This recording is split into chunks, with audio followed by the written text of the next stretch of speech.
Today we face the question of should we stay together just for the kids? My name is Lee Balcom and I'm the Internet's leading marriage expert, and I'm telling you this is one of those tough questions that comes up over and over again. And I will also say that today I'm giving you my opinion. My opinion is this. No, you should not just stay together for the kids, but it is a good start. Couples with children do, and this is my opinion, they do have an obligation to try to hold the family together. They chose to start a family, and that family has some obligations, and this is when the responsibility of marriage kicks in. Couples with children do, in my opinion, have an obligation to try to hold the family together. That doesn't mean that you are sentenced to a life of unhappiness. We often have this dichotomy of either we save the marriage or stay together for the kids, or we go our separate ways, which leaves out a third option.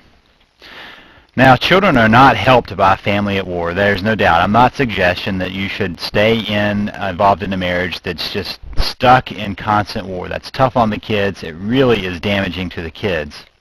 That said, divorces do harm children. Every research shows, even the old research that has been looked at again, shows that kids are harmed by divorce. That doesn't mean they're destroyed by divorce, but they are harmed. They have difficulties later in life in establishing relationships and finding other alternatives when there's conflict. In fact, children of divorce often have a much higher rate of divorce in their own marriages and report having a much lower satisfaction with relationships in general, just because they've seen a kind of a bad way of doing it.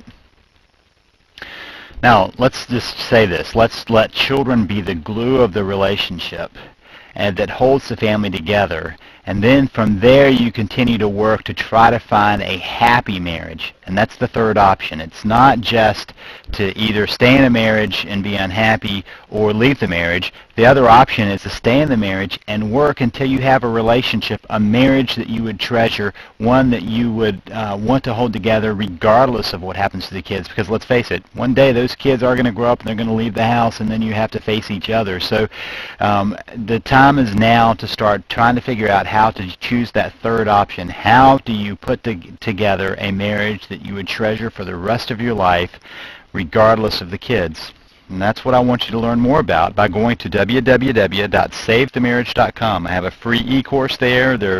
You also can continue to watch these videos, but there are lots of resources at www.savethemarriage.com. Go find out how you can stay because of the kids and have a marriage that you would treasure for the rest of your life.